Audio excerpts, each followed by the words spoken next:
Did,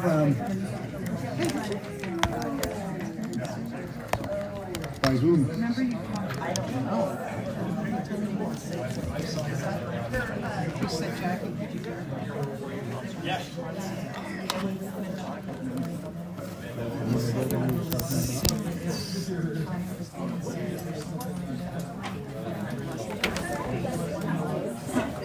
Yeah, there is a lawsuit going on. I haven't written about it. Oh, but I mean, But yeah, there isn't.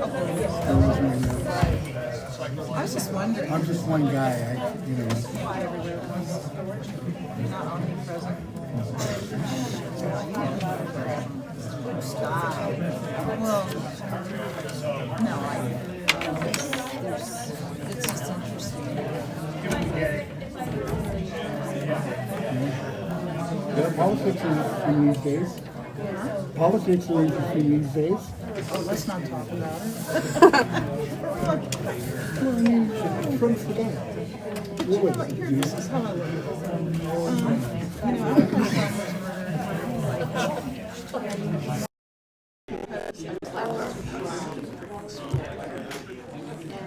I I don't want to. This is what this is.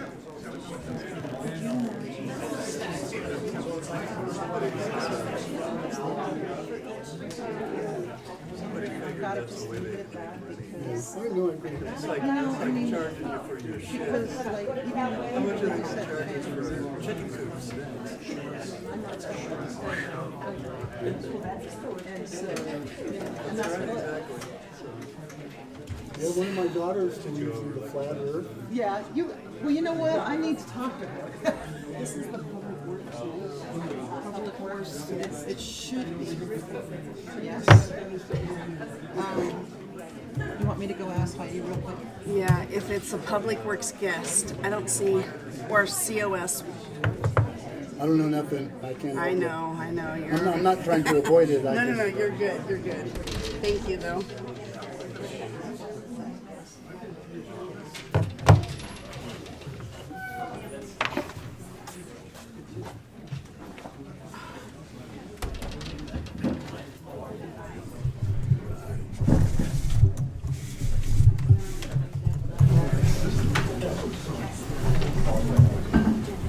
What is it? Guest. Just get. Good evening. We're going to return into open session at this time. And in a few minutes, we will stand for our Pledge of Allegiance and invocation. Should you wish to offer an invocation following ours, make your way to the podium now so I can call on you. At this time, we'll stand for our pledge and invocation. Salute pledge. Pledge allegiance to the flag of the United States of America and to the republic for which it stands, one nation, under God, indivisible, with liberty and justice for all. Almighty God, we pray this day for your ever-enduring guidance. We ask you to cover us with wisdom. Give us a sense for the true needs of the people of Susanville and the ability to govern those needs. Amen. Amen.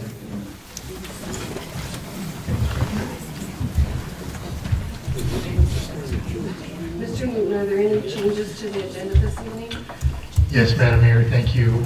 Council approved the agenda in open session at 4:30 p.m. There were two items that were moved to the front of the agenda. First is item 12A, which is consider Sierra Theater Performing Arts Center business plan. And the second item was item 9E, which is discussion regarding local gas pricing. Other changes were made to the agenda. Okay, thank you. Any action out of closed session this evening? Oh, I'm sorry, Madam Mayor. I meant to mention that those items were moved ahead of item 5, business from the floor. And then council met in closed session on two items, conference with labor negotiators and also the city manager evaluation. Direction was provided to staff, no reportable action taken. This evening we have a presentation by Bob Godman, our Public Works Director. Thank you, Madam Mayor. I would like to introduce a new employee, Jordan Hurtado. She is our administrative assistant for City Hall here. So she works in the building planning foyer. And we're happy to have her. She comes from Ridgecrest, California. And we still work on Susanville too. Oh, okay. Welcome, Jordan. I appreciate it. Thank you. Jordan's going to work right now. Okay, we're going straight to item 12A. Item 12A is actually page 245 of the agenda if you're following. And it is to consider Sierra Theater Performing Arts Center business plan, and Mr. Newton, our city administrator, is going to present it. Thank you, Madam Mayor, members of council. So we do have a presenter for this item that I'm anticipating he's going to log in around 5 after. And so anytime now, but just a little bit of background on this item is that last fall, the City Council appointed an ad hoc committee, and the ad hoc committee's purpose was to work with the Susanville Symphony Society to develop the sub-recipient agreement for the funding for the Performing Arts Center project. And what was contemplated at the time is that the city would be providing $450,000 to the Susanville Symphony Society toward the purchase of the Sierra Theater. And toward the end of last fiscal year, the last calendar year, the obligation deadline for ARPA funds was looming. So the council actually took action in December to basically move some of the programming around the ARPA money that was earmarked for the Performing Arts Center was actually used to purchase a fire engine, and the PG&E money that was slated for the fire engine was earmarked for the Performing Arts Center. So the ad hoc committee's mission then became to develop an agreement with the Susanville Symphony Society to address the transfer of funds. When the ad hoc committee early on in its meeting stages determined that they wanted to see a professionally prepared business plan. So the item was brought back to City Council. City Council approved some additional funding to prepare the business plan. So that plan has been prepared and it is available for the public's viewing as well as the council. It's in the agenda tonight. It's a public document. So the ad hoc committee is seeking council's direction to proceed or to not proceed with the project based on the council's comfort level with the proposed business plan for the project. And so that's what the item is intended to do tonight. And so let me see if we have our, we don't have our consultant online at the moment, but I can open up the business plan and perhaps we'll give them a couple extra minutes. It would really be beneficial, I think, for the council to hear from the firm that prepared the plan, because they have experience with performing arts centers. They are very informed on the contents of the plan, as they are the ones who prepared it. And so if we can just maybe wait a minute or two, and then I can check in with, we have some members of the Symphony Society board in the audience tonight. Maybe they're in contact with the consultant. And I apologize, Mr. Newton, you told me to give you some time. Oh, it's okay. Yeah. Mr. Gallagher? Mr. Gallagher. Yeah, okay, thank you. Yes.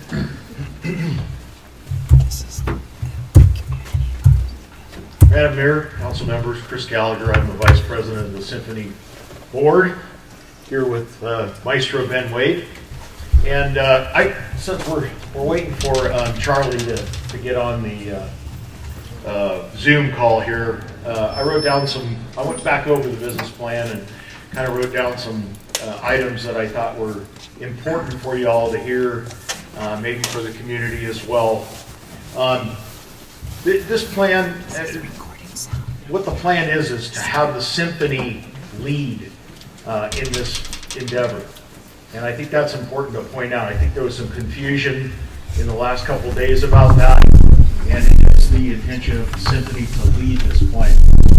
And the goal is to acquire and refurbish the vacant, iconic Sierra Theater, to revitalize the building into a Sierra Theater Performing Arts Center and Community Center for performing acts, for the space for that, and cultural hubs that will offer compelling programming. And if you think about that, it's going to bring a lot of activity up to the Uptown. I know I've spoken about this before. I think it's really the hub to create a place where we can get businesses into those empty buildings uptown. I think this is really going to do that. And the revenue for the particular building will come from performances, sponsorships, merchandise sales, food beverage sales, private rentals, etc. There's probably a lot of other things that we could do. One of the things that the theater, the Holly Theater up in Oregon, did was they decided to sponsor all the seats in the theater. So they sold the seats on an annual basis. And so what that meant was, if you buy a ticket to go to a performance there, then you get that seat for that year. And they do it on an annual basis, which I thought was a very smart idea. If you think about it, 400 seats times whatever you want to charge for them on an annual basis, that's a lot of money. There's some good money there. And then the population within the 75-mile stretch of the theater is 60,000 people. And there's 33,000 people that are between the ages of 18 and 65 that probably have the wherewithal to come and visit that theater if there's a performance that they're really liking. The dedicated performances are going to be from a segmented group of our community, like the Symphony, Best of Broadway, J&J Dancers, Jones House of Dance, the Dancing for a Brand New Me, and other local bands, performers, theater, comedy. There's a lot of different things that can come to that theater. It's not just music. You can just think outside the box. We could also rent it out for graduations or birthday parties, things like that can just be a one-day event. And I know in this particular plan it comes up with one performance per week during the year. I think that's going to be well overshadowed.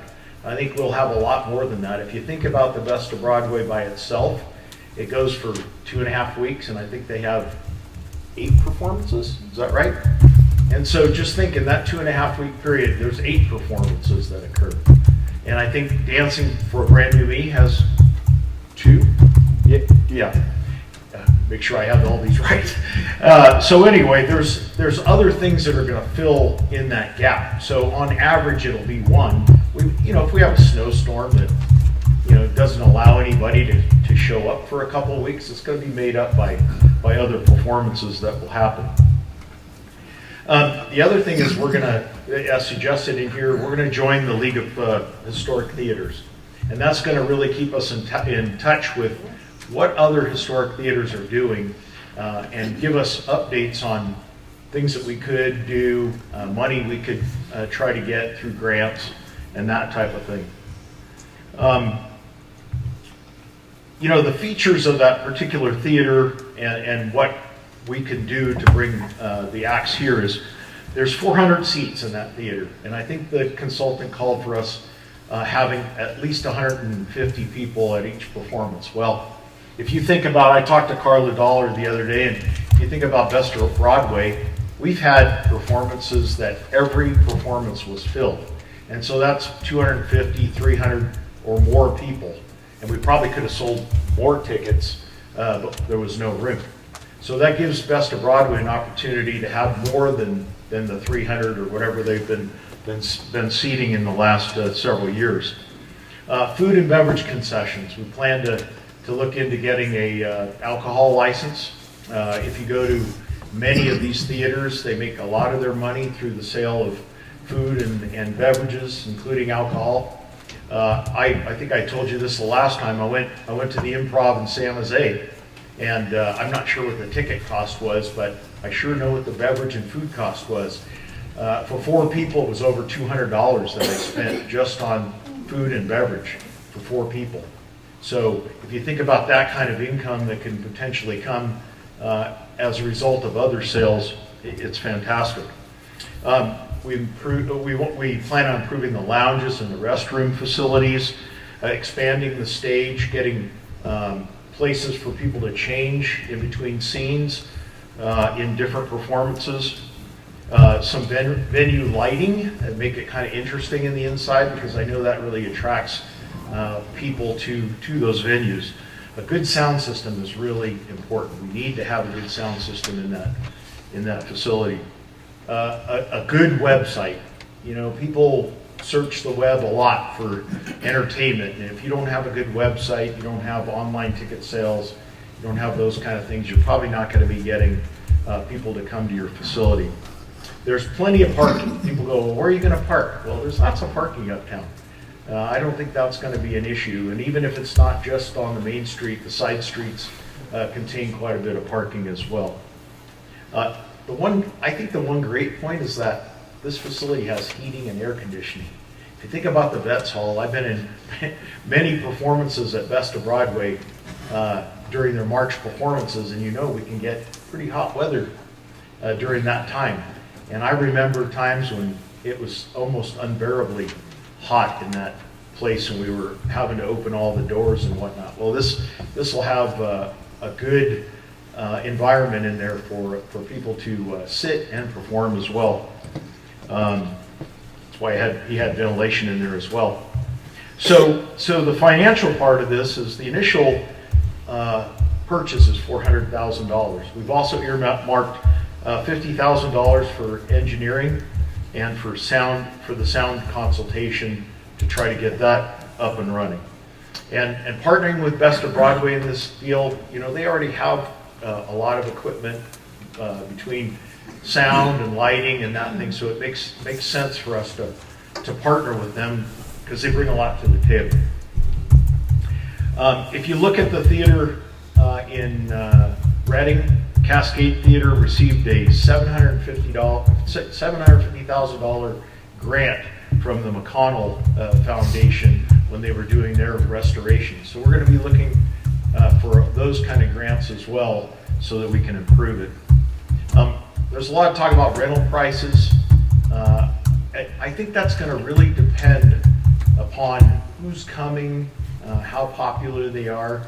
In terms of our own people that are, you know, putting on regular events, we're going to make some kind of an agreement with them. I don't want them to spend any more than they're spending currently. Best of Broadway doesn't make that much money anyway on an annual basis, so they need to continue to function and make the same amount of money, because I know it rolls over every year so that they can have money for the next year to perform. Our price currently for the symphony is $35, and I think there was a list of what everybody else was charging in the theaters that Charlie listed in his plan, and they're a lot more than $35. But I think for Susanville, I think that's almost the top of the range that we can go, unless we get some outrageous performer here like a Willie Nelson or, you know, somebody like that will bring in some more people. He makes a good point. You know, there's millennials that are between the ages of 24 and 39. They have $4 million to spend throughout the state. And so they're interested in different cultural events. And this is, you know, having the Center for the Performing Arts can be a cultural event for them. And so we hope to attract the millennials and get them to spend some money here in our town. And we're going to be looking for high-tech equipment to enhance that live production. So the success factors that he kind of listed in there were, we're going to have an easy to buy tickets online, have that made really easy because that's what people want. the features that we're going to have there, or the people that we feature, are going to be good, solid performers. We need people to show up, and so if we don't bring in good, solid performers, it's not going to happen. The layout of the theater is an easy flow. We all know what it's like in there. It's going to be even better when we can open up that second floor and make it as it was originally. It'll be a beautiful place. The parking, like I said, is close. And we're going to have an experienced workforce. We have, in the symphony, we have quite a few volunteers. We've had, before COVID, what did we have, 25 on our volunteer group that we used on a regular basis. And plus we use the different sports teams to come and assist us in different events, and so that gives them an opportunity to be involved as well. And it's a real team environment. We want this to be a team. We want all of our players. We want the best of Broadway, J&J, Jones, Dancing for a Brand New Me. We want this to be a team. We don't want this to be individuals. We want it to be a team, and that's what we're striving for. And the location is actually really, really good. If you think about it, we're between Reading and Reno. If there's an act in Reading and they have a day or so that they have to wait in order to go do a performance in Reno, we can take advantage of that. We can bring that act to Susanville and have them stay here, have a performance, and then move on to Reno. And Reading has a lot of events that happen there. And so hopefully we can piggyback on those events as well. And our expenses, that's probably something that people wonder about. He has the plan that our expenses will be between $360,000 and $425,000 for year 2 through 5. And he estimates that the profits are going to be between $100,000 and $191,000 in that particular period. And I think maybe those are even low, because he's talking about those 150 butts in the seat every time people come there. And like I said, I think that is really low. I think we can really bring in more people than that 150 number. So have I taken up enough time where Charlie's there? Yes, I see Charlie's name there. So hopefully he's been able to kind of hear what I've said and then add anything that I might have left out. And then you can ask either of us questions afterwards. So I'll give the floor to Charlie here now. Thank you.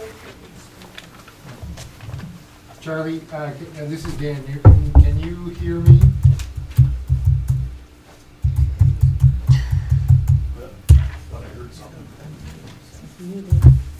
Charlie, you're muted if you can hear me. Yeah, sorry about that. Yeah, perfect.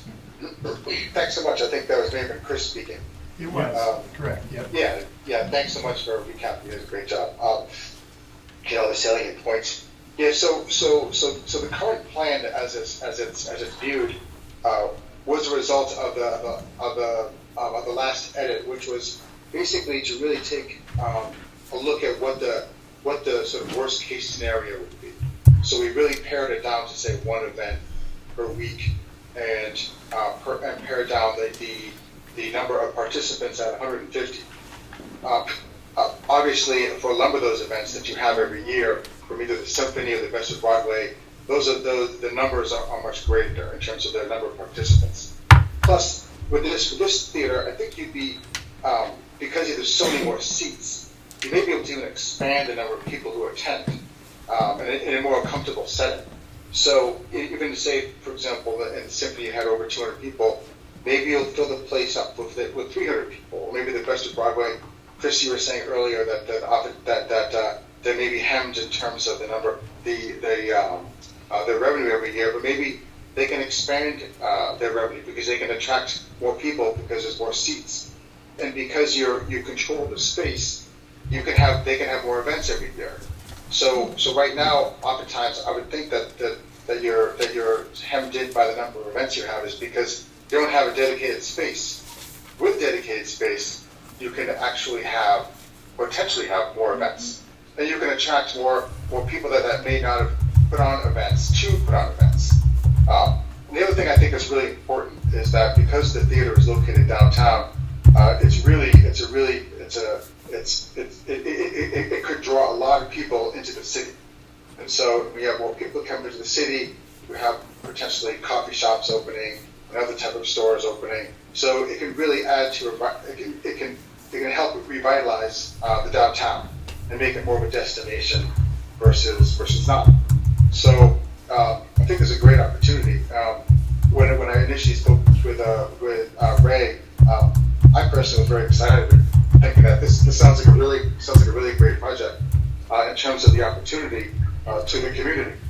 So in this business plan, it's really the result of just the research and more of a feasibility study to see how it could work. It's really, I think it definitely can work. It's just a matter about how much time you want to put into it to see how much money you can make. I think the greater community is fairly large. I live in, as I was saying, talking to Chris earlier, I live in New York City, and I have no problem driving 50 miles when I go see a band I want to see. So I firmly believe you could have a wide draw depending on the programming of the facility. Plus, there's an opportunity for grants being in historic theater. There's a lot of opportunity for fundraising. So if you had someone really working on the fundraising aspect of it, I think you could definitely pull in some revenue, pull in some capital that way, and potentially could even strike up a relationship with the Cascade Theater and sort of co-host events. Maybe you have events that sort of go back and forth between the two theaters. So there's a lot of opportunity. Someone with a lot of creativity could really think about how to really leverage the opportunity of the theater. And I do believe that one event per week is which does make the theater be abandoned up for sure. Also, the operating costs are a lot higher than I think they actually could be. So you could actually have, because in this plan, what we show is that we're paying everybody. We're paying everybody a full. Everybody is paid an hourly wage. So I would think if you're able to get volunteers, then that can really reduce some of those costs. So all in all, I think it's a great opportunity for the community. It has my vote of yes. if there's ever a thought of like what I thought about it, because I thought it was a great opportunity. Okay, is that it? Hope that provides some additional color to Chris's commentary. Thank you, Charlie. Okay. Is that the end of the presentation? Is there anything else? That's it? Okay. Yeah, do you want to ask Charlie questions? That'd be good. I was going to ask the council. Do you guys have any questions? For Charlie.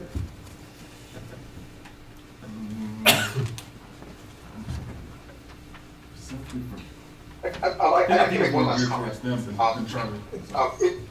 In regards to that legal structure I put in there, that was just sort of a placeholder of what you could do. Doesn't necessarily mean you could follow that structure. It's just one of many legal structures you could follow.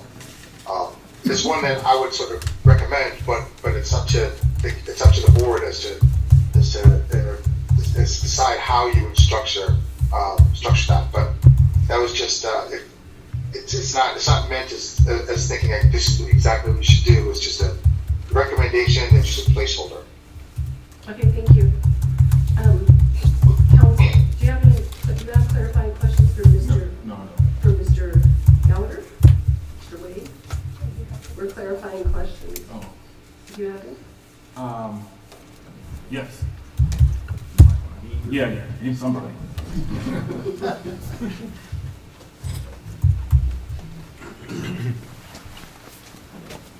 Okay, so just looking at can everyone hear me? Yes. All right, cool. So just looking at the reaction to 450,000, and in the business plan, it's stating that you guys are going to raise the additional 500,000. Right. All right. when would that be completed? We're hoping to do it as quickly as possible, but we're not going to try to. Well, the reason why I asked is we don't want to give you the money and then it takes another 10 years to raise $500,000. So I think everyone would like to know when exactly we have this, because right here it says your business plan, I think it was like Q26 you're supposed to be operational. So how do you, from today, 2025 to next year, when would you have that $500,000? Well, we don't need the entire $500,000 to get started. We can do this piecemeal. We can start out with doing the stage and things we need to do, like sound and things, so we can have performances. Start making it some money. Start bringing in some money. But we're going to start. In fact, Ben has already gotten some assurances from people that they're going to give money every year just to pay for some of the ongoing expenses like electricity, water, the ongoing insurance, things like that we need to pay for every year. And we have people that have already pledged that to the symphony. Do you have a number of how much you have set right now? How many do you have, Ben? As far as people? Yeah. Well, no, as far as dollar amount. So let's say you want a piecemeal of 500,000. How much money do you guys have right now to invest in the Sierra Theater? Well, I can tell you what we have in reserve in our account. We have $100,000 in our account right now, and we don't want to start. We can't say we're going to start doing fundraising for the theater if we don't own it. So as soon as we own it is when we're going to start the campaign. And so the quicker we can get this whole thing resolved, the faster we can start that process so that we can start having performances in the theater. So it's kind of I can give you a date, but you also have to give me a date when we're going to be in there. So it's hard to say. All right. I got additional questions, but so just on the business plan, it was a really well done business plan. I agree. Who is in charge? Who's the one person in charge? You have the general manager, but is it you? Is it Ben Wade? Who's in charge, or is everything done by committee? And the reason why I ask that, if we have one person in charge, we can say, okay, we can talk to that one person. If it's by committee, like the government, then things just take kind of forever. So you have two different companies here. You have the Sierra Theater Performing Arts Center property, then you have the Sierra Theater Performing Arts operating company. And that's a suggestion, as you just said. We may not do that. So who's in charge? So right now, our board is in charge because we don't have the building yet. Once we get the building, we're going to have a general manager. Who's that? And my bet is going to be, it's me. Yay!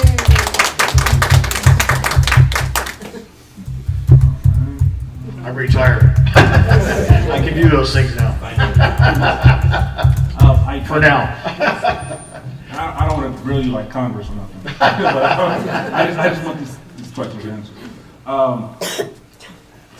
From the business plan, it was stating 2 performances a week of at least 130 people. But tonight, you guys are saying it's just 1 performance a week for 130 people. You should have a copy that said 1. It got changed. Yeah. Because I know that was a concern you guys had, and so we wanted to make sure it was still viable with 1 performance a week. And as I said, I think I think we're going to overdo that. I think it's going to be much more than 1 performance a week on the average. And you're just trying to average that, right? Yeah, trying to average that. Because I know you guys at Fest of Broadway, and you guys are saying 2 or 3 big performances you guys keep repeating 2 or 3 big performances you guys have a year. What about when it's January, February, or even 5? I mean, can you almost guarantee that there's going to be 130 people from Susanville and surrounding company coming every single week? Not just ideally, but just like every single week, because that's a lot. We sell more than that for our symphony performances. Is that it? You guys have symphony performances every week? No, no, those would be the 5 times a year. Those performances are much more than 150. I think Charlie has something to say. Oh, well, that's Yeah, I was just gonna just quickly say that doesn't necessarily have to be like, say maybe January slow, but maybe the summer months you have 3 performances a week. So it doesn't necessarily mean like 1 performance a week. It could be you may bulk up in the summertime and you have 40 performances in a matter of a few months, and maybe January and February are slow, but maybe they're not. But it doesn't have to be like 1 performance a week. You know, you can spread it out. So on average, this is what we're saying is like on average you have. So if you calculate 1 performance a week, that's 52 performances a year. So that 52 performances a year, just based on this, could maybe 3/4 of those are held in the summertime, and the rest are held in the fall or during the holiday seasons, maybe January slow. So, but I do think you're going to exceed that 52 performances a year. And if you think about it, Patrick, Best of Broadway is going to be performing in March. There's going to be 8 performances in March. That's more than 1 per week. okay. Just for March. Because of the business plan here, it's stating that it is the symphony that's going to perform how it's stated in here. That's not. Hold on. No, that's not true. So you guys are all right. That's not what it says. It's all performances Let me. on an average of 1 per week. And you may draw more than that 130 that you're calculating. Best of Broadway will draw more than 150. J&J will draw more than that. You know, all of them. All those ones that we have on the standard ones that we have, they're all going to draw more than 150. Did you find it? Well, maybe I just interpreted it wrong because it says on page. It is page 7, 1.6.2. I probably interpreted it wrong. It says, to be conservative, the Sierra Theater Performing Arts model, just 2 performances per week. The tickets priced at $35 each. So that's what I was asking. So, Yeah, that's just whatever performance that comes here. Yeah. and does anyone in the performing arts,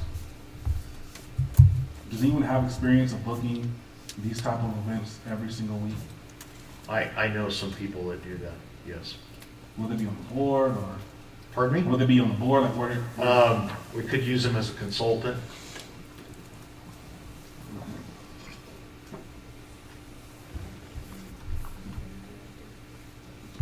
Anything else, Councilman Parrish? No, go ahead. No, thank you all for your patience and answers.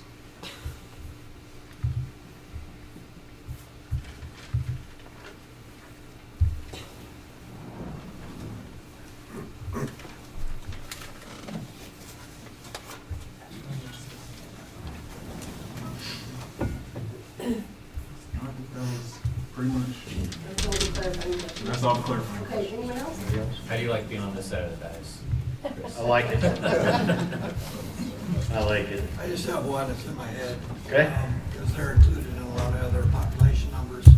So I'm guessing you didn't include the prison population in that population that you suggested. Yeah. Because No. they're not going to be coming to any event. Yeah. And if you think about it, if he would have gone out 24 or 25 more miles, we would have included Reno in it. So that population is really low compared to what we could bring in. And we will advertise to Reno. I mean, we can go out that far. We can even go beyond Redding and, go to Red Bluff and Marysville. On your website, you can go anywhere. Yeah, exactly. The only question I had was, have you looked into the alcohol license? Is it even possible? A beer and wine license. Yeah. Can I say something? Is that okay? You're using your public. I'm gonna talk to the public in just a minute. Okay. So let me address it. We're still in the presentation. I'll Okay. answer it. I think I know what the answer is. Okay. They have a license currently. Okay. It's going to be transferred to us. Even if it wasn't transferred to us, I know from being the police chief, pretty easy to get a beer and wine license. Okay. We're not going to ask for a hard alcohol license. I don't think it's worth it. I think we could do just as well with beer and wine. Okay. Okay, sounds good. One last question. What do you guys do when you're short volunteers? Because I know it's very heavily based on volunteers right now. We work very hard. Well, what I'm saying is, you have people who retire, people who move, people who just can't do it anymore. Where's the next generation of people who are going to step up and do this? We have always, the symphony has been in business for 20 years, and we have always had a multitude of volunteers to help us. I mean, they're always coming up. We did have a volunteer group that we specifically used, but like I said, since COVID, that kind of dissipated, but we still have multiple volunteers that help us every time. And when we don't have people that we need to move things around, we use the various teams at the high school. They make a little money as a result of coming and helping us move chairs or tables or stands or whatever we need done. They come and do it. We pay them something that helps their team. So it's helping the community as well. Swim team too. Yeah, swim team. Yeah. All right, council, anything else? Mr. Gallagher, anything else before I go to the public? I don't think so. Okay. Thank you. All right. Okay, public, any questions or comments? Remember, we're talking about the business plan. Okay.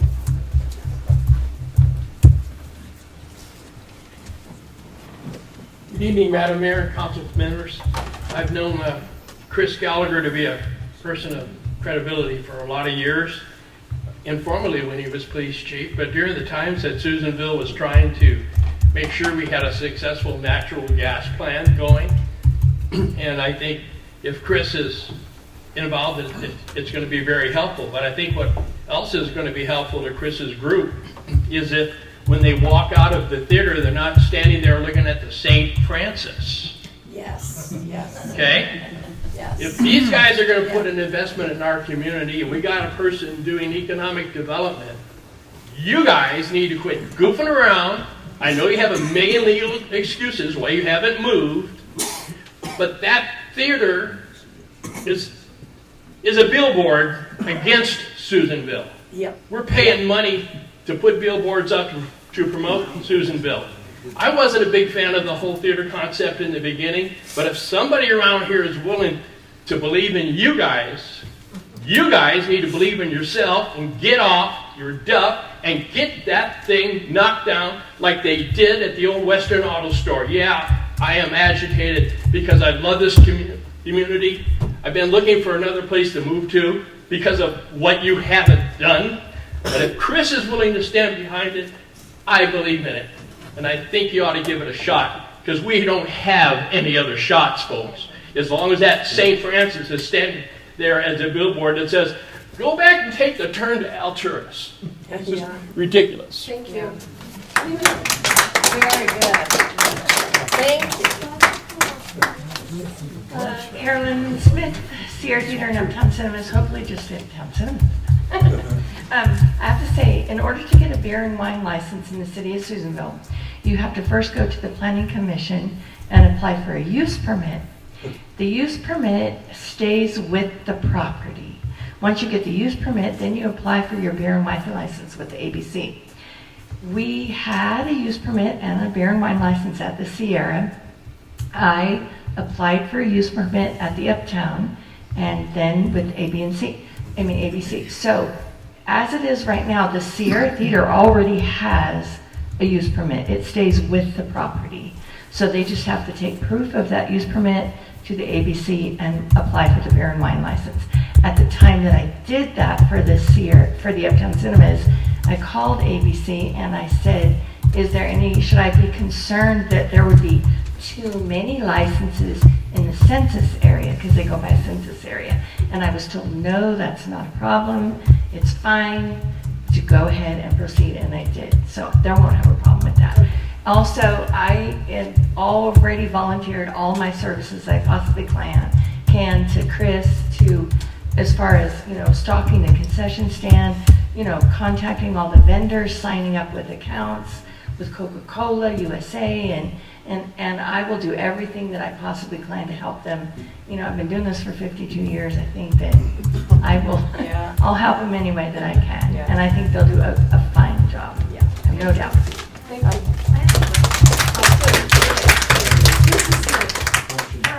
Carolyn, Yes. I have a question for you. Yes. And I don't know if you want to answer this or not. On the concession, what about as an average, say the theater is full, what's an average dollar amount in sales that you would do a night? We do minimum 50%, and that would be with an R-rated movie. But normally with a family-friendly movie, we can do up to 75%. So, you know, if we have a discount day where it's $5 to get in, or discount matinees, and the matinees are proper for kids, we can do equal to the amount of the box office sales that we do in the concession stand. And we've added pretzels and pizzas and nachos, and they do really well, really well. So I think they probably underestimated the amount of concession that they'll make in there. And beer and wine? The beer and wine actually has done really well at the Uptown Cinemas. It's I have to order like every week, and we don't have a problem at all. We've never had an incident. We have it in our point of sale system, which they'll have, where we can scan the driver's license of the person, and it'll bring up their ID, but not only just to verify that they're old enough, but to limit them to 2 drinks every 2 hours. So there's capabilities in the ticketing in their point of sale system to do that, and we've had no problems at all. So. Thank you. Thank you. Okay, anyone else? Yes, Mr. Chapman, I didn't see you back there.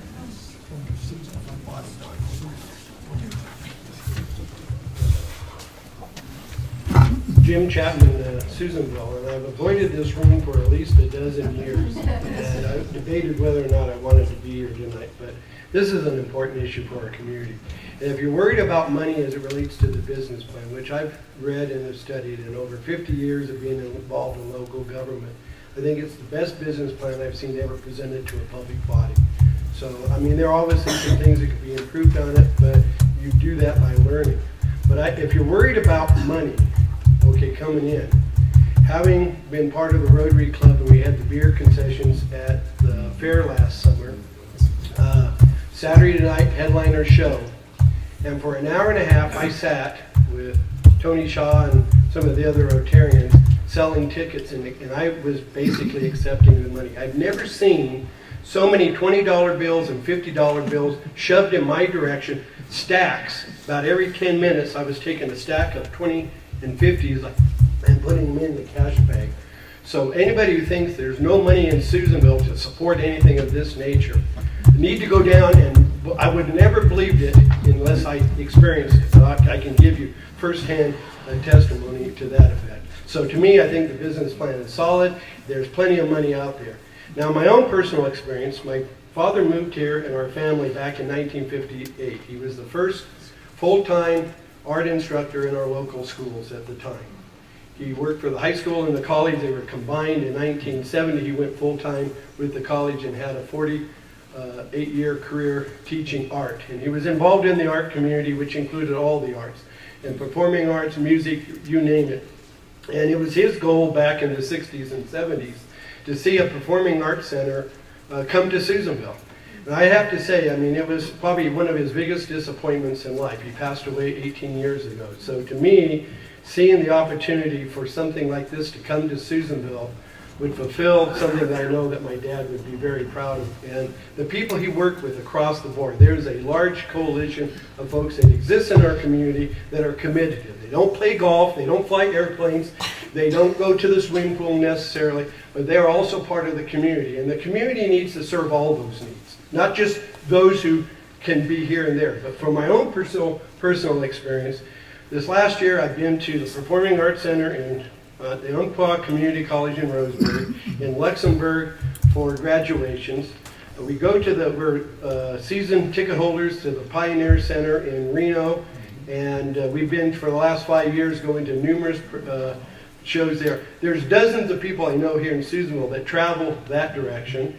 Down in Sedona, we just a week and a half ago went to the Performing Arts Center there and saw Vicki Lawrence, who does Mama on the Carol Burnett show, do a presentation. But I realize the time has expired, but I just want to say, to wrap it up, is a lot of money is spent. I spend money, and not only do we spend money to go to the shows, but we spend money to spend the night, to have a nice dinner. So I think that all the numbers that you see in there are lowball in the plan. That my experience of the last 50 years is this thing could do a great thing for Susanville to make it a better place to live. So why should we travel there when they could be traveling here?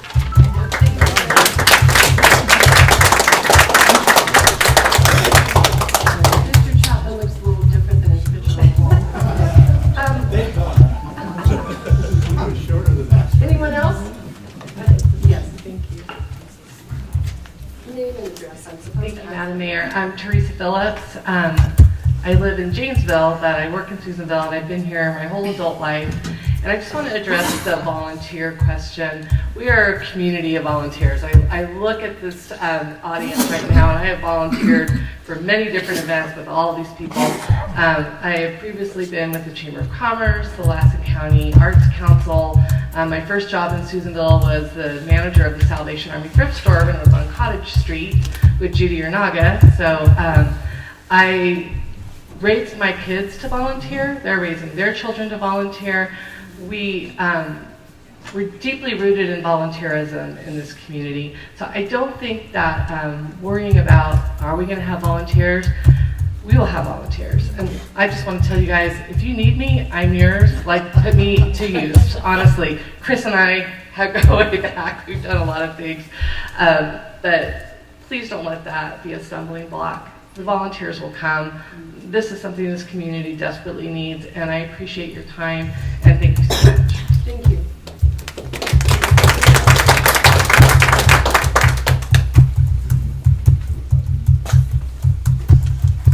Name and address. One at a time. My name is Carla Dollar. Hello again. I was asked to come and speak to City Council to assure them that Best of Broadway was committed to the theater project. It is ironic because tonight marks the opening night for Best of Broadway, and last year at the same time it was the opening night for Broadway when I stood here. Slightly different City Council, but I asked for funds to support a performing arts center with the ARPA funds. More than a year has passed since we have started this dialogue, and this conversation has been going on for quite a while. In this last year, we were asked by City Council to create a business plan that encompassed the entire arts community. And then we were told by City Council to create a business plan that was led by Symphony. And in the last 7 months, the city, working with the Symphony, spent thousands of dollars to determine the economic feasibility of the theater project in Lassen County. I think we see that it's feasible. The business plan only mentions Broadway and other performing arts, which is fine, because from what I've read, it's a solid plan. It's a plan to make money with or without other performing arts. It's that good. I will say, again, for the record, this project is the economic boost that our community is in desperate need for. Our community, not just Broadway or performing arts, but Susanville and beyond, has proven that we are ready to support performing arts in Lassen County. We showed up here in large numbers, and we spoke exhaustingly to that very cause. So to be asked if we support, it feels a little odd. Of course, Broadway does support all performing arts in our community. We always have, we always will, and the current business plan doesn't talk about rental agreements, but that's okay. We can have that conversation a little bit later. The real question is this: isn't it time to move this project forward? Isn't it time to move it beyond this phase that we've been in? Isn't it time to give your amazingly qualified staff direction to sign a contract between symphony and the city. The burden of this project has been on the organization that has demonstrated a willingness to take it on. But who benefits the most? That's the city of Susanville. Instead of leaving another empty building, it's time to fill it with life and economic life. That's it. Thank you.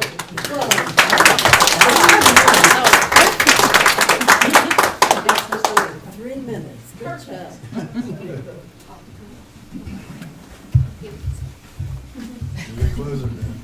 Well, I don't know about that. What can I add to that? That was awesome. Ben Wade, Susanville Symphony. I think Carla said everything I wanted to say. I'll just add, you know, when you have a dream and you say we want to revamp the current theater, but you don't have that theater. And Patrick, you asked the question, you know, how much money do we have already set aside? And that's a difficult question to ask because we don't have the theater yet.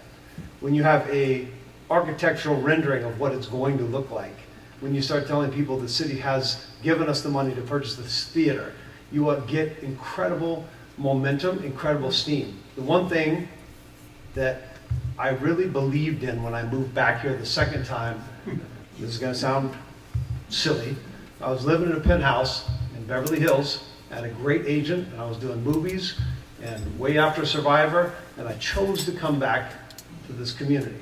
This is in 2001. And from that point, restarted the soccer program at the college. I went to the high school. I built from nothing an incredible music program. But the one thing that I know about this community is that you have to have faith in this community. I had a dream for the drumline to go to Disneyland. I didn't know how much money that we were going to raise, but we've raised $40,000 like that. And so this community will support dreams. This community will support the big picture. But what we need is for action so that we can then move into action and make Susanville an amazing place to live with so many different opportunities for children and for adults that we can come. And it's not about, and we keep saying performing art, it's not about that. It's about any show that you would want to see, any concert, any artist. You know, we're talking about such a much bigger picture than that. I can guarantee you that when we fix it up like we want to fix it up, we will have a waiting list of people that want to come here. One last point, then I got to get to my son's basketball banquet at the high school that starts at 6. You had asked about different resident and artists that want to come here, and I turn people away all the time. I get dozens of emails a month of artists, from pop artists to classical musicians, that say, can I come and perform there? And my answer is no. We have a very limited 5 concert date season for the symphony. We're all going to do this as a community. The volunteers, the performing arts organizations, we just need for you guys to say, here you go. And I guarantee you we won't drop the ball. We will run with it, and we will make touchdown after touchdown, after field goal, after three-pointer. Good night.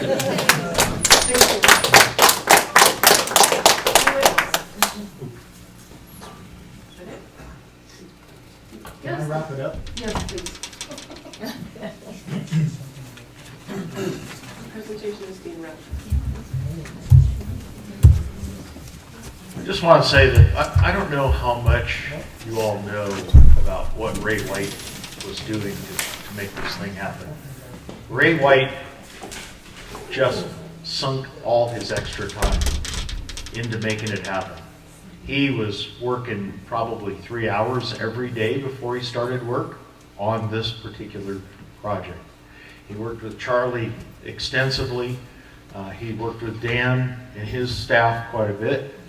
I know he's spoken with many of you as council members. This was a project that he wanted to do, and he wanted to see it come to fruition. And so I certainly hope that we can make it a legacy for Ray White and really make this happen. And I know Denise would really appreciate that. Denise spends all her time, I don't know if you know, but she's been our bookkeeper from the beginning and has just done a ton of work. So between running that dental office and doing work for the symphony, she's she's just busy all the time. So please keep that in mind. This is something that Ray wanted, and I think it would honor him to get it going. So thank you. Thank you.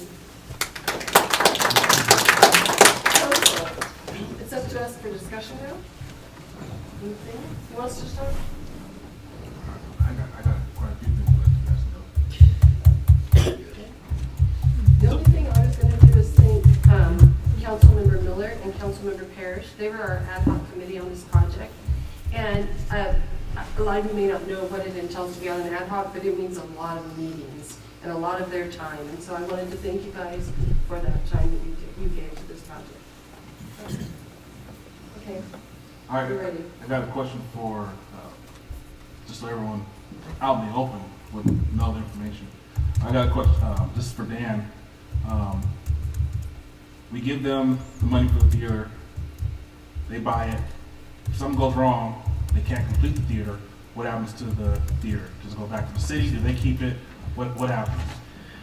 So that's the next step in the process, Councilmember Parrish. So what we would have in place as a condition of granting the money would be an agreement, and so the agreement would be able to cover those scenarios and provide the remedy if something like that were to happen. And so that would be a negotiated agreement. That is the intended purpose of the ad hoc. So if the council provides direction to continue with creating the agreement, that would be the next item of work that would need to be completed. So, because we first were going through the ARPA funds, it was either giving the money towards the theater or paying off some of the city's debt. What specific debt would be paid off if we were to go towards the other road? The most logical debt that we could pay off with the amount that is close to what the Performing Arts Center project would be granted would be our City Hall debt that was basically acquired when this council chambers was built in the early 2000s and the building was renovated. So we still have, I think, 3 or 4 years left on that loan, but I believe there would be enough to pay that particular loan off with the money. The other debt that we would have that would be a candidate would be the debt the city acquired for the construction of the swimming pool, but it wouldn't fully pay off that loan. I think there's still probably between $600,000 and $700,000 left on that loan.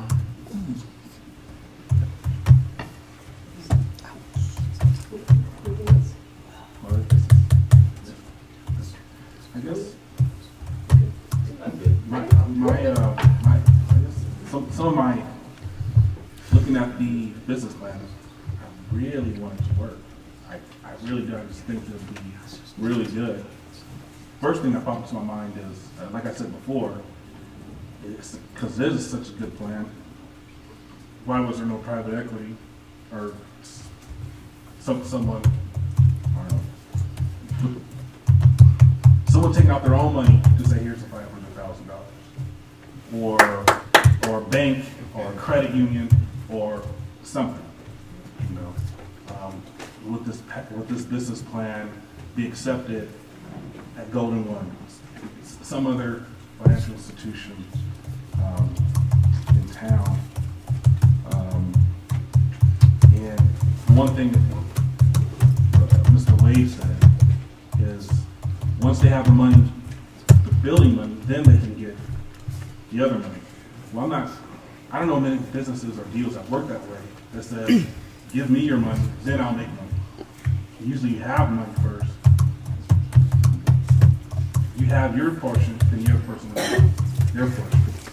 If I was to go in business with Mr. Bordeaux, and say, hey, let's buy this building, I'm pretty sure he would ask me, do you have the rest of the money? I don't think he was, hey, give me your money, and then I'll come up with my part. And that's just a example. Well, I would just say for my business, it didn't really work out that way. We asked for a bunch of money, and then Right. So That's how it worked I out guess, for me. I guess my main thing is, I don't know. Talking to some of the people who are for it or against it, we don't want to be the city council. We don't want a pull situation. Meaning, I don't know what city council was that approved a pool outside, but now we're still paying for it. What I put above all else on my notes is financial responsibility above all else. So my thinking was, it's not necessarily fun to pay off debt, but I think for financial stability of our city, that might be the best way to do so.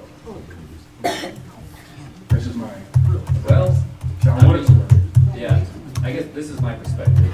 You know, the city received ARPA funds. The intent was to help stabilize and deal with some economic recovery that occurred during COVID.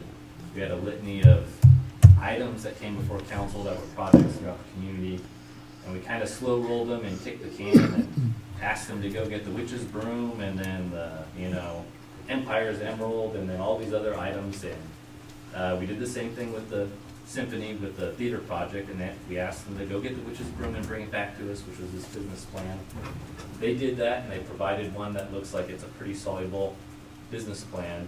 And at this point, I'm fine with moving forward with it. I don't want to slow roll it any farther. I think that they have a number of competent individuals that are at their disposal to help them work on the project.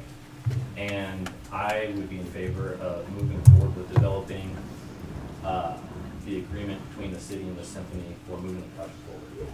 So I think we've asked them to do their due diligence and to be fiscally responsible and prepared with their plan moving forward.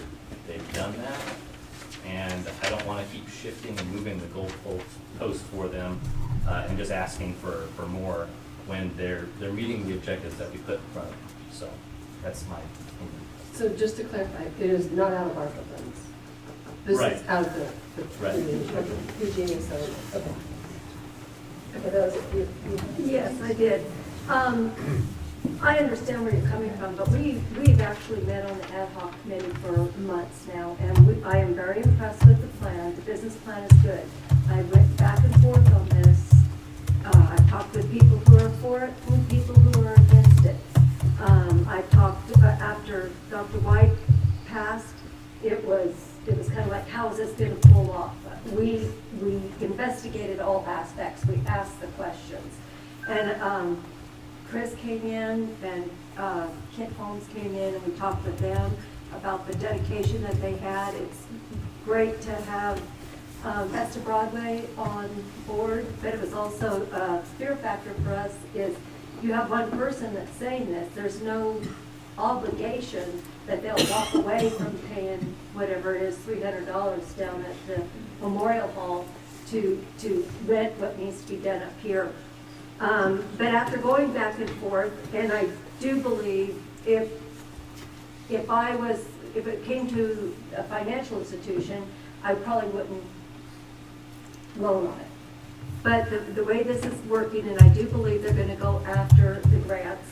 I do believe we had letters from other places that said they were going to support it. Let's see if they're going to put their money where their mouth is. The casino, Plymouth Bank, and I think there was like 5 letters.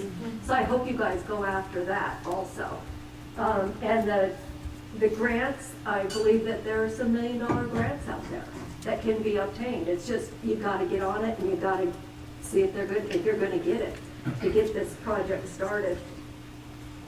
So because of that, and I do believe that, you know, a lot of the funds are probably going to come from the concession stand, because I believe that people are going to buy the beer and they're going to be watching the performance and they're going to be eating and drinking and any merchandise that might be there to be sold. And then I know you can't do fundraisers and you can't do grants, and you can't get money until you own the building. So at this point, I'm willing to give it a try and go to the next step of getting the agreement between the attorneys. Good. So I understand what you're saying.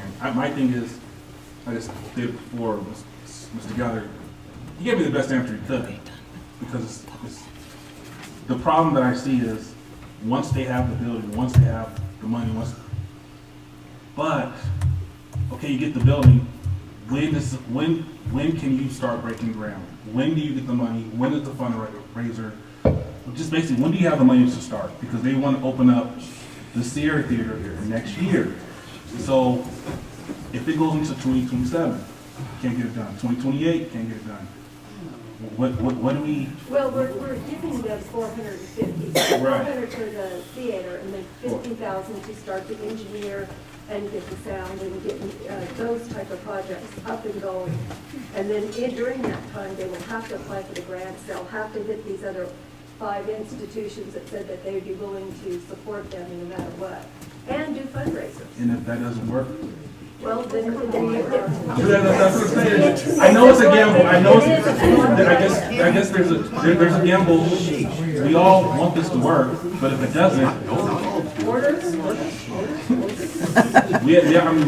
I would love for everything to work out, for everything to be perfect. Really, but You guys, don't make me hit the gavel. I'm sorry.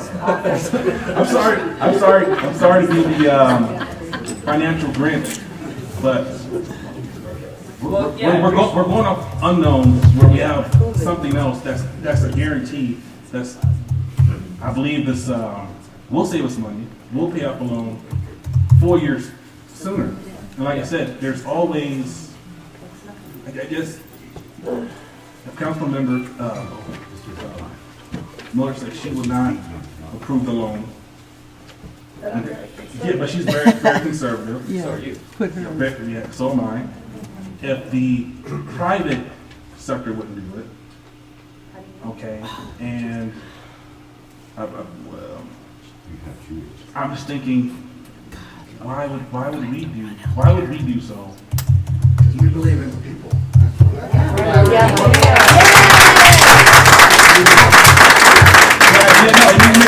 You make a good point, but you can't go to the bank and say, I believe in the people are going to give you a check. You see, that's we live with, I know, but that's what I'm saying. So, my recommendation, I don't want to be yours. Above all else,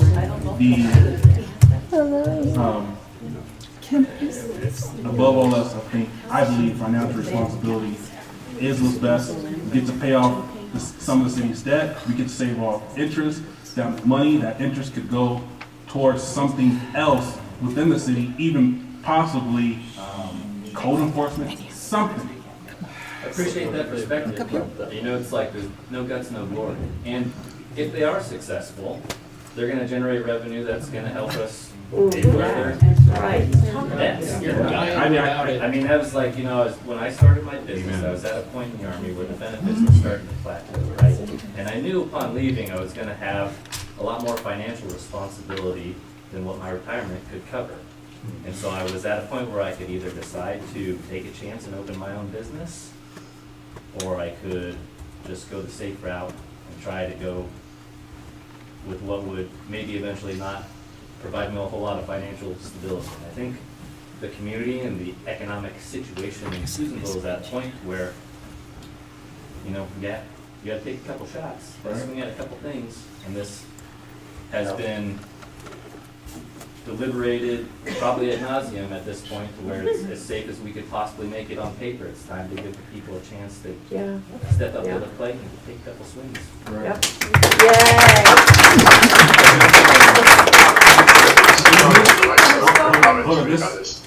Hey, Charlie, we're a council. So I guess this will be one of the last things I say. I was on my dining room table thinking, I would have said, yeah, let's do this. One of the volunteers, somebody said, hey, I mortgaged my house. Here's a $500,000 check right now. I put my money where my mouth is. I put my family on the line. I put this because it's such a guarantee. If someone would have said that, I would like, yeah. Not one person did. There's no private investor. There's no bank that was doing it. So that's my thing. Like I said, we got hope and we got a guarantee. of financial responsibility. Okay, Councilmember Brown. I just want to say I respect your opinion, and I appreciate you saying it. You can't. I really do. Public comment. I want to make sure we You might hear want to you. open it again. You guys, Sorry, my voice is not real great, so I'll leave it real close. I was just saying I respect his opinion, and I appreciate him voicing it. But I've been on board for this since the start, so I'm totally for making this agreement. I believe in the people, I believe they'll make it happen, and it'll benefit everybody here. okay. I'm going to tell you guys, and for those of you who were here when we first started, I just love Sierra Theater. And it would break my heart to see it boarded up. And so that's where I came from. And then you guys had this idea, and you have done everything we've asked of you. And I think that we would, at this point, it would be unwise to not give you a try. The only concern I had was that if you guys, if let's say it went out there and it didn't work, what was going to happen to Sierra Theater? Because, you know, in my mind, that's what it was all about, saving the theater. Well, now we can go into an agreement and make it so that we can, if something goes wrong, maybe we could get the theater back. That's the idea that I would have, but I'm not on the ad hoc. But I feel like we need to do this, and I agree with Mayor Pro Tem Brown. We believe in you. You guys have done a lot already, and it's much appreciated, and I say we give them a chance. So that's the discussion. Yeah, the council. I appreciate it. I mean, the council was to go this way. I'm pretty sure when they voted yay on the pool too. On the pool too, everything was nice and dandy. But I mean, I know, but we're going to be the. Hopefully, I mean, I'm already outnumbered, so it looks like it's going to pass. You're outnumbered. But like I said, hopefully I hope I have egg on my face, and I can come back, and I hope I can come back and apologize. But if not, we will be the council. We'll be owning the theater. We will be owning the theater. No, we will be known as the second generation who created the pool. You guys put egg on his face, please. That's basically what it is. We're going to be the second generation. We had a pool situation in our administration, and we approved it again. Madam Mayor, the direction appears to be clear. However, for the record, I would like to ask the council to consider a motion and a vote Would you like one? for the direction, something to the effect to direct the ad hoc to proceed with developing the agreement for the funding of the Performing Arts Center. Okay, well then I will make a motion to direct the ad hoc committee to begin the negotiation with the symphony to make the framework for moving the project forward. Is that sufficient? Okay, we have a motion and a second. All those in favor? Aye. Opposed? Nay. That motion passed with Councilmember Parrish being opposed.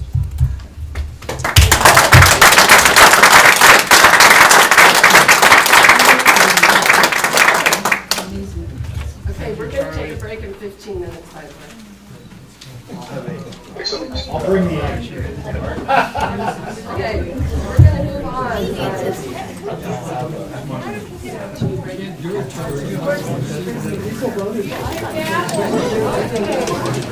got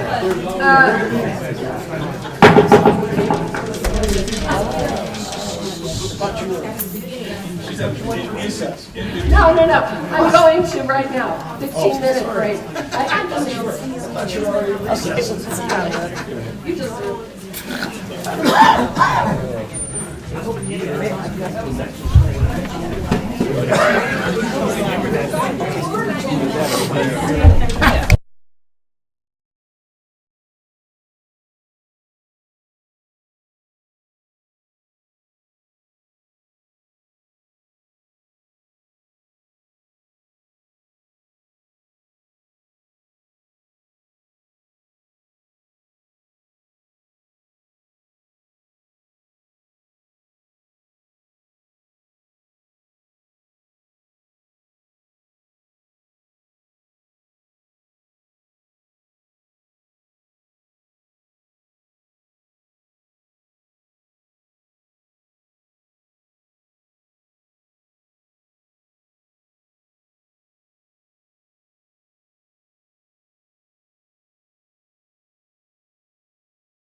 I know. So, hey, did anybody, was that? So how are you doing? Are you getting lots, is this working? Yep. Are you getting lots of views or? So far, do you know?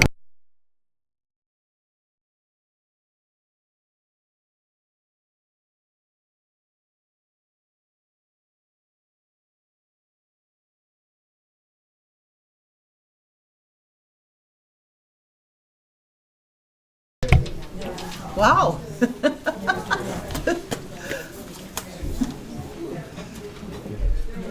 That was awesome. I wish I could say something more. Did you just say something to me on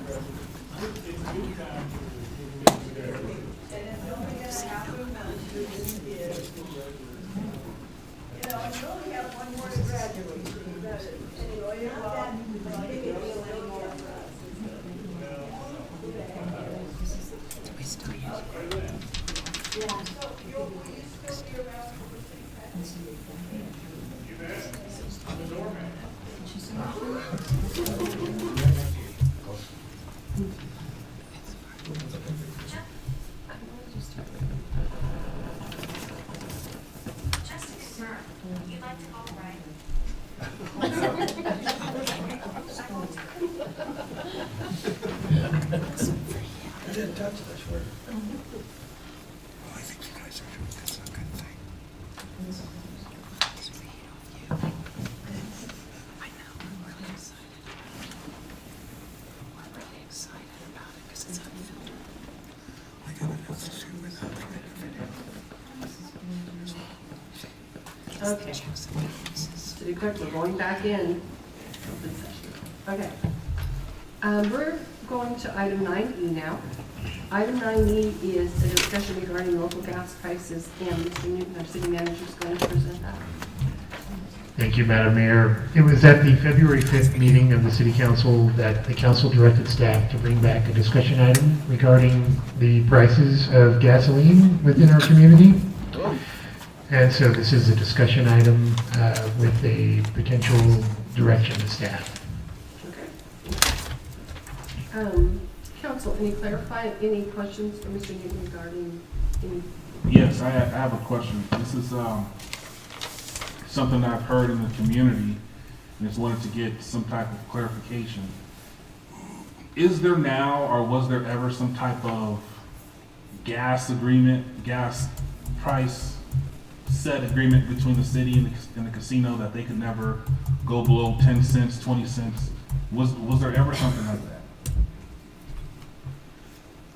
I think that there's been a lot of discussion surrounding an agreement. I was not personally involved with the city when the casino built the gas station and the mini mart. I've heard of a gentleman's agreement or verbal agreement. Recently, I've seen some correspondence. I've never seen a written agreement. I've seen some correspondence recently from, I believe, Serco that referenced an agreement as well.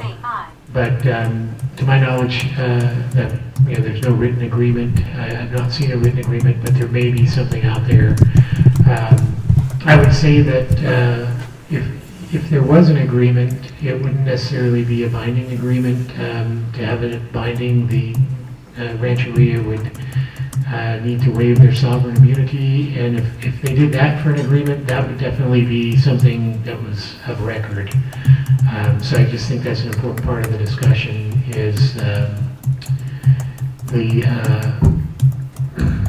what I had heard word of mouth years ago was that the Mini Mart casino gas station would try to keep their gasoline prices like 3%, within 3 cents of the prices on Main Street. But yeah, so I'm not aware of a written agreement.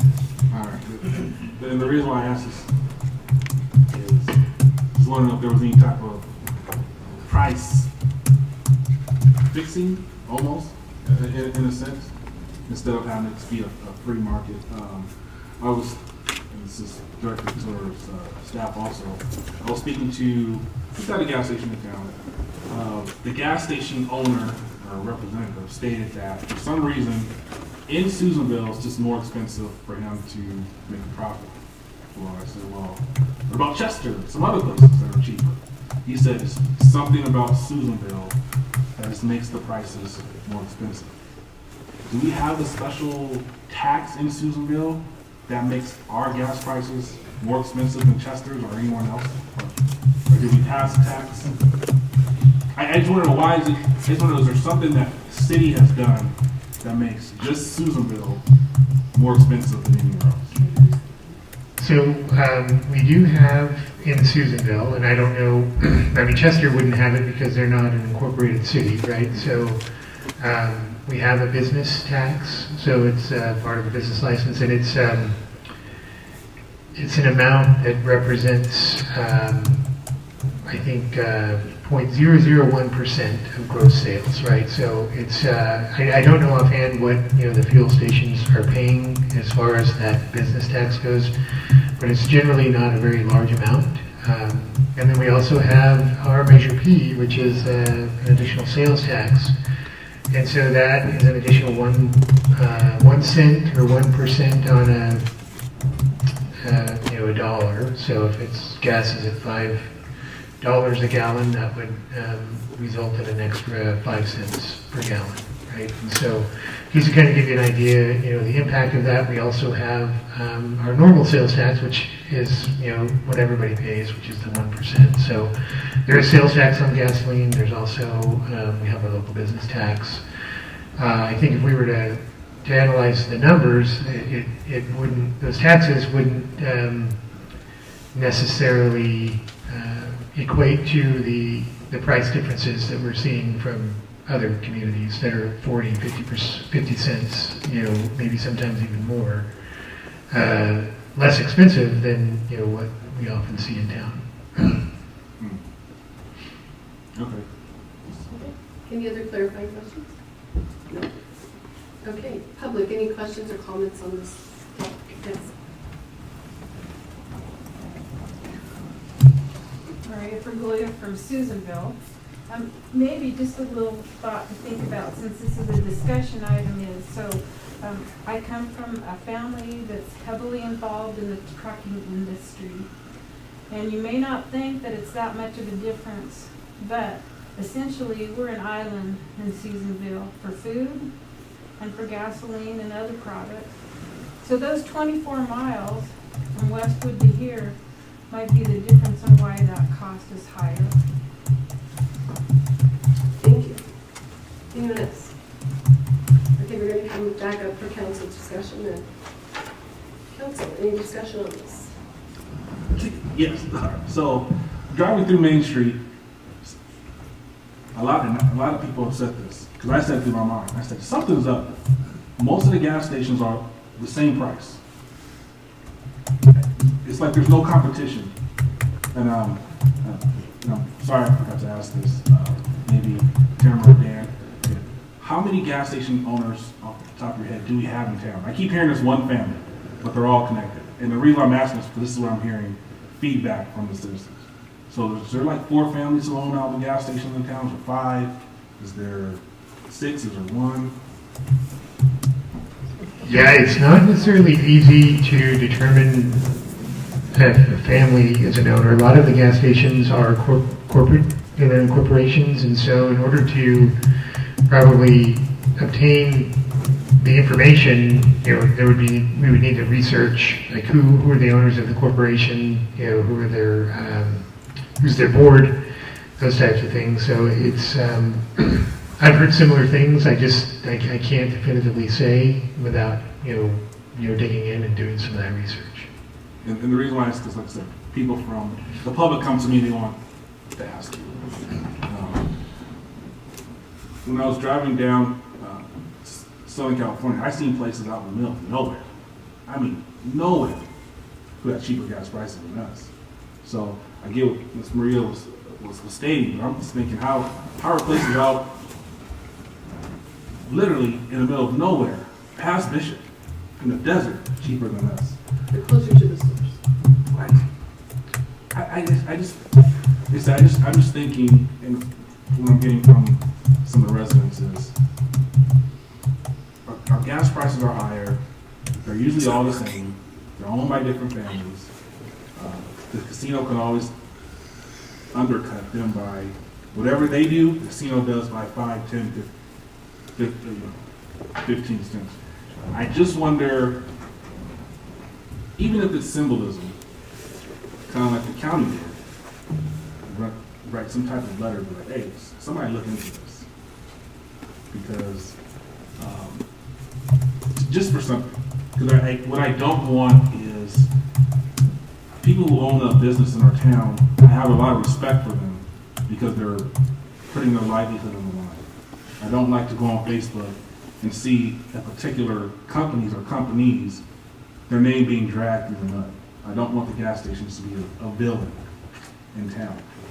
But I do think people in our city are talking about this, and we should address it, because people are thinking that either there's price fixing or some type of colluding is going on.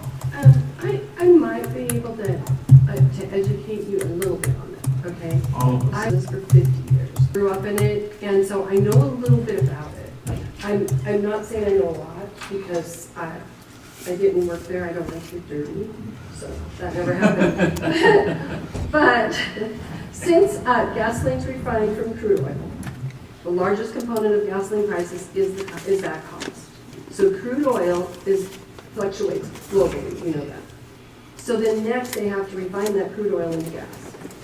And in regions with specific environmental regulations, like California, who has a lot of those, there's nothing we can do about that cost. That's California, that's what's been put on us.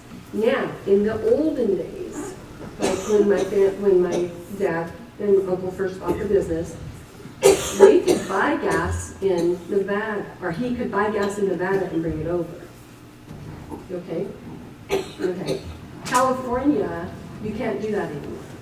So you have to buy it from California. So then, once it's distributed from the refineries, and I think that's where our high cost comes in. Our gas stations, the refineries are the distributor, the people who distribute gas here, there's only two. One of them is actually in stock. There's only two people that will bring gas to Susanville from Chico, that's where the pipeline is. But their costs involve the pipeline, the trucks, and storage facilities as well. Also, and I'm not sure about if this part may not be factual, but I have heard that they have the right to put a price on it. We can't tell people how much to sell for gas for or whatever, but they might put a price on it based on the local economy and stuff. So then, on top of that, we have the federal and state taxes. So if you add it all up, with the environmental, regulations, the federal tax and the state tax alone, before the local tax even comes in, we're over $1 a gallon, just because of that. Now, once it gets to Susanville, once the gas gets here, the gas stations have operating costs. So they have to pay their minimum wage is high right now. They have to pay minimum wage. They have to pay their expenses, and they still have to make a profit. Now, with all of that said, I will tell you this: something does feel off. Something feels off. But our citizens, I'm wondering if there's anything we could even do about it after we, dug it deep and tried to figure it all out. I'm wondering if there's anything we can really do about it, because they do have the casino, which, by the way, when I first got on council, I asked the same question. I was told that was a handshake deal. There was no contract for the price of the casino versus the price on our main street. But our citizens have choices. They can go to the casino. They can go out to Ed Stop, which is 4 minutes away, and get a lower price. So I'm wondering if they are indeed price fixing on Main Street, if there's really anything we could do about it, because we do have other choices. I'm trying to, put my word, say my words wisely. Okay. So I don't think we can do this, but I would not be in favor of us trying to dictate a price for a privately owned business. That's not, I totally disagree with that, okay? We're not Washington. So I do believe in capitalism, and the customers do, in a sense, set the market. Because if people stop shopping for gas in Susanville, the gas prices are going to go lower. They're going to go lower. But in a sense, it's going to hurt the city because we're not going to get those taxes. Okay? So it is a kind of double-edged sword that hurts us both ways. Well, I think it's not really that difficult for us to figure out like what we can do about it. Because what the city can do is the city can make sure that our zoning regulations and our permitting processes are fair for anybody who wants to open a gas station. Because prices are market driven, and if there's somebody that can open a business and outcompete an existing business by offering a better product for a lower price point, then they will, right? And so I think what the city could do, the only thing that the city can do, is make sure that the processes that are available to businesses that want to open up and compete in a fair market are fair and fast and accessible to potential business owners. And as everybody knows, there's a EIR going through its public comment period right now for potential travel stop outside of town, which represents free market competition in action. I'm sure the applicant, or the developer that's submitting that EIR recognizes that there's an opportunity to compete at the gas pump, clearly, which is probably why they're of interest in submitting the project. And so within that realm, you know, however the processes that we have that regulate the permitting of new businesses and conditional use permits, I think that's what's within our control. We can't fix prices, the market's gonna dictate it. And I think I think probably the evidence is, or our assumptions, or maybe what we wanna assume is true, that the prices are probably higher than they should be, which is why we're seeing a developer submitting for a travel stop to come in and compete, because they perceive that they could offer a lower price or a better service. Well, they may be able to bring in another distributor. Right, or that as well, they may have better contracts. So just to try to get this out, you guys tell me if I'm wrong.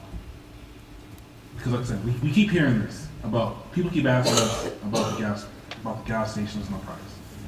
So we, as a council, cannot set prices. We will not set prices for the gas stations in town.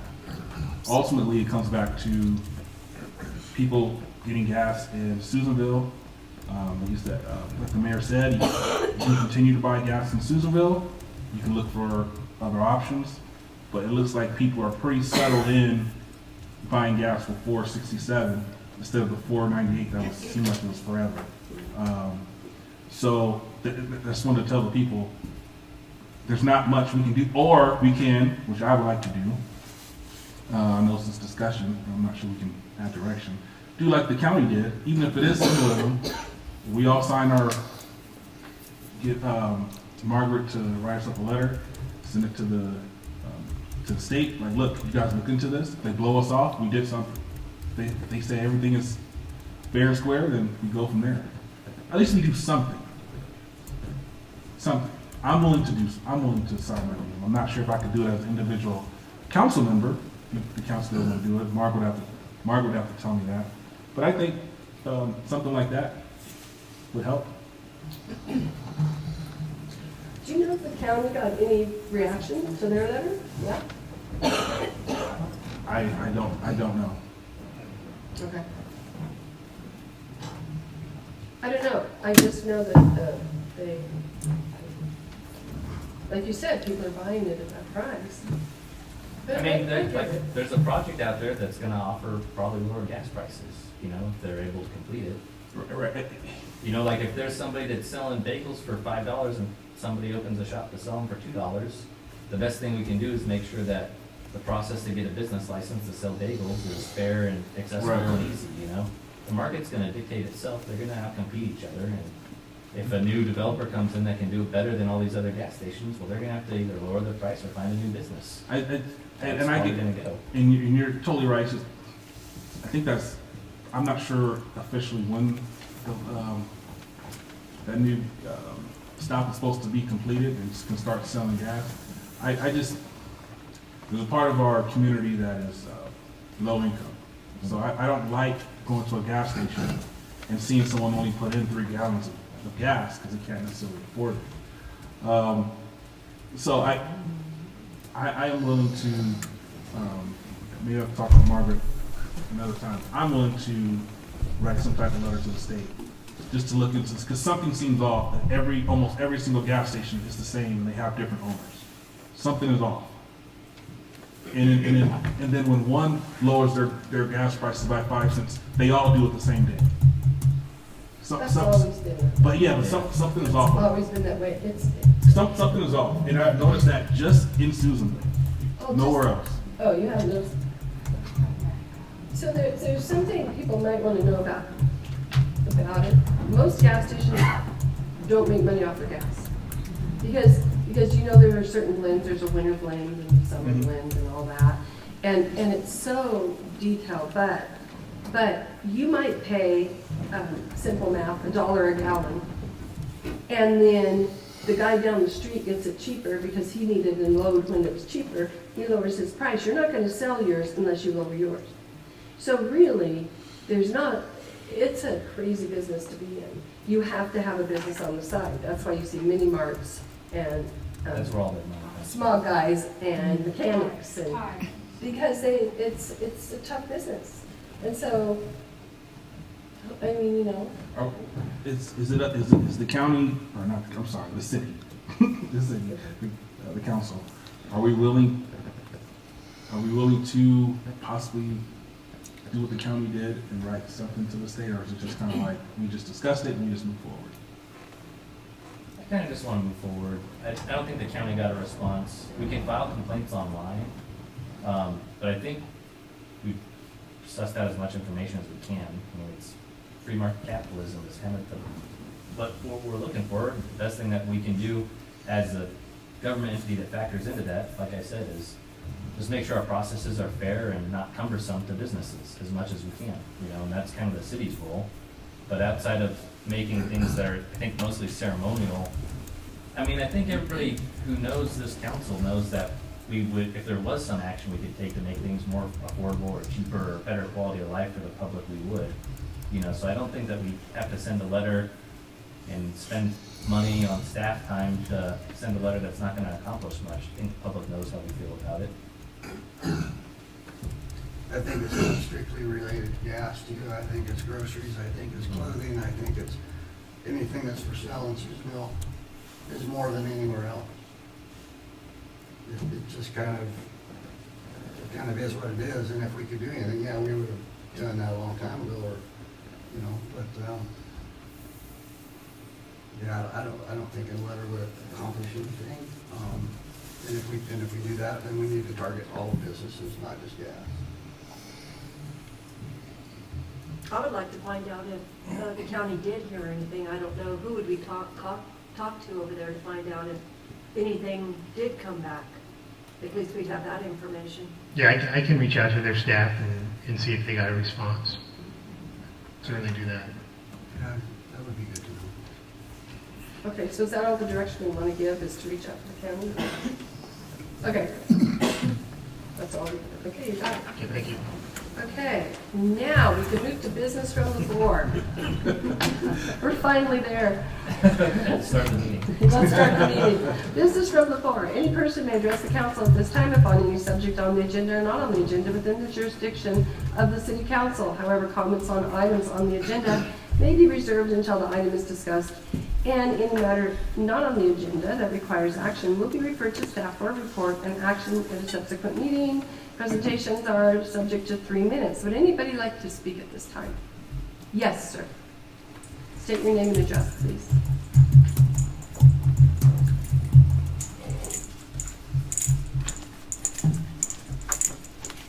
My name's Dan Pies. I'm a softball coach over here at the high school. My coach JV, I've been coaching there since 2018. Our facilities that we use right now is Riverside Park. I do a lot of the maintenance down there myself during my season. As you know, the high school only has so many facilities to use. Us, soccer, baseball, varsity baseball, and varsity softball all use different facilities. Well, just recently, I don't know if you guys know it, some of you guys have been around for a while, they had a little green shed. It was mainly used back in the days for scorekeeping. The field that we use is the one away from the mill, the old mill. So there was always a discussion a couple of years ago that somebody from Rotary was going to redo that, tear that down and redo that shed. And it was mostly going to be a storage shed. And I was talking back with Toby. That's where I dealt a lot with Toby back before he left. And he was the one that was telling me, I go, oh, that'd be nice. You know, now we have somewhere more secure, because I take all my equipment for my season, take it down there, and when my season's done, I clear it out and take it back to the high school. Well, this past summer, I get a call, and I was talking to Josh. I communicate with Josh now, because he's a supervisor, and he's telling me, hey, they're looking at tearing that down. I'm like, oh.